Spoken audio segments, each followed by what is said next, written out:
So with the newest Bluelock chapter out and Akira posting a video on how Nagi will score a hat trick, it made me think about something.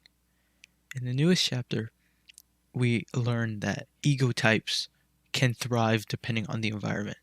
One of freedom and one of constraint. And what I remember while watching Akira's video is that Nagi has a place where he can thrive in. He has Reo to go back to when he doesn't feel like thinking, and he has Chris and Agi's support, and especially Chris's, to do whatever he wants so that he can thrive and survive. Thinking about it is that maybe the constraint and freedom is the key to help us understanding how Nagi can grow and surpass his slump in the NEL. So when we look at the first selection, Nagi had it easy because he had no struggle.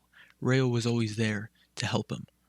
But when we look at episode Nagi, Baro calls Nagi a slave, a commoner, someone who cannot be the best in the world, because as Baro claims, the best striker in the world is a lonely king who rises to the top. That is the environment and the predefined rule that is being set up. Yet Nagi, through the help of Reo, comes back and beats Baro, and Baro acknowledges Nagi's ego as one that is scary. In the match against Team Z, the score is now 3-3 and Reo is being restricted. What happens to Nagi? His ego starts flourishing. He's in a restraint environment where he can't rely on Reo to be free enough to send him a pass that he would like, where he could. So he asks Reo, hey, pass the ball to me and I'm gonna go.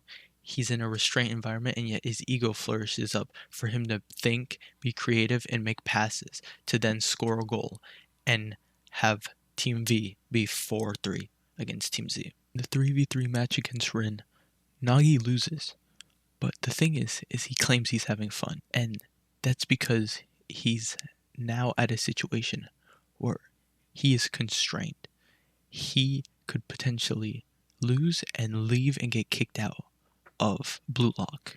And Nagi claims that he would have never known this spark and this heat if it wasn't for Bluelock. But the thing is, Bluelock itself is a facility, a constraint on Nagi. His phone is taken away and everything is taken away from him and he has to earn it back. But the thing is, the thing he wants the most is this new heat that he never experienced before. He wants to continue having this frustration because when he's frustrated, that's when he wants to try the most. But what can get him frustrated? It's the constraint of not being the best. In the 4v4 match against Rin, Nagi's having flashbacks to when Reo tells Nagi that he's good just the way he is. But the thing is, him being good just the way he is giving him freedom.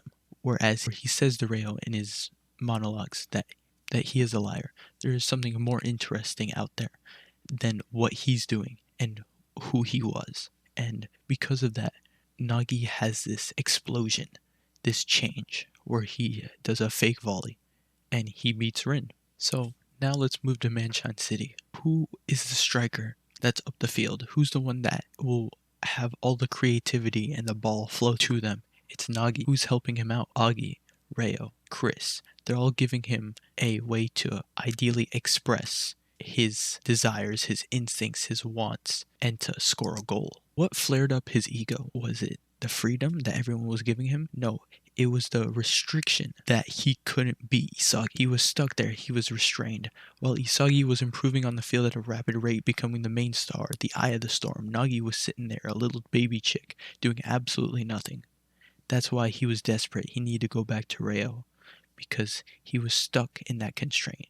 But unlike Kaiser, who chose to challenge it, Nagi ran away from it because he doesn't understand the own depths of his ego. And that's why Baro told him to die and be reborn through despair.